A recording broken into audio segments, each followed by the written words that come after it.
Here's the argument that will annoy both fans and critics. This isn't really a video about saving 1,000 animals. It's a video about convincing you that spectacular rescue is the most meaningful form of compassion. Those are not the same claim, and the distinction matters. The central promise is enormous. 1,000 animals are helped through partnerships with sanctuaries, wildlife organizations, veterinarians, and rehabilitation centers. The description openly credits those organizations, even emphasizing that the creator isn't the expert. That's actually one of the video's strongest intellectual choices because it avoids pretending individual charisma replaces professional conservation work. But then something quietly changes. Almost immediately the rescues become a running score. 12 saved, 76 saved, 77 saved. The counter is fantastic for momentum, but it also trains the audience to think every animal, every species, and every circumstance can be added together like points in an arcade game. A rescued sea lion and a relocated lion don't represent the same logistical or ecological challenge. To the video's credit, the strongest evidence isn't emotional music or dramatic reactions. It's the visible cooperation with rehabilitation centers, transport teams, and sanctuaries. The lion transport, veterinary procedures, and rehabilitation footage all suggest these are real operations involving specialists rather than improvised heroics. That grounds the video's biggest claim better than the narration alone could.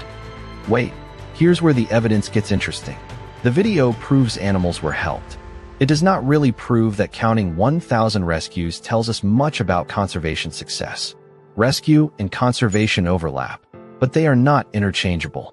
Long-term habitat protection, breeding success, and policy changes barely fit inside this format, even though those often matter more than spectacular individual saves.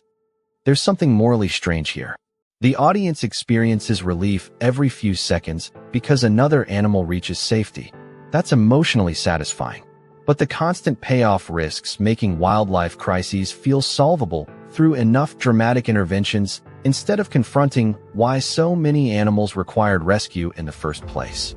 Even the sponsorships deserve a more nuanced reading than the internet usually gives them. Flights, logistics, and funding genuinely matter for expensive rescues. The partnerships can increase real capacity.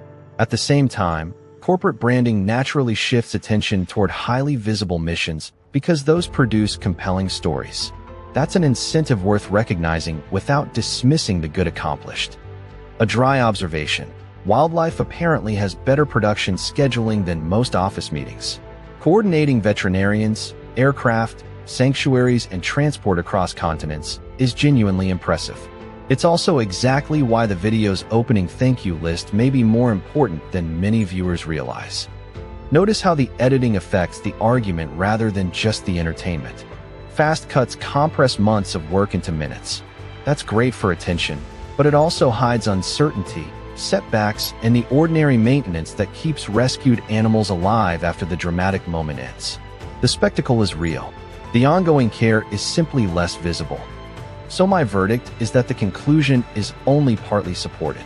The video convincingly demonstrates many successful rescues and unusually strong collaboration with experienced organizations. What it doesn't demonstrate is that rescue totals alone are the right way to measure impact. The strongest part of the argument, its spectacular scale, is also its biggest vulnerability because scale can overshadow context. If reviews like this are useful because they challenge the biggest feel-good stories instead of simply applauding them, stick around. The next viral claim deserves the same pressure test before it becomes accepted wisdom.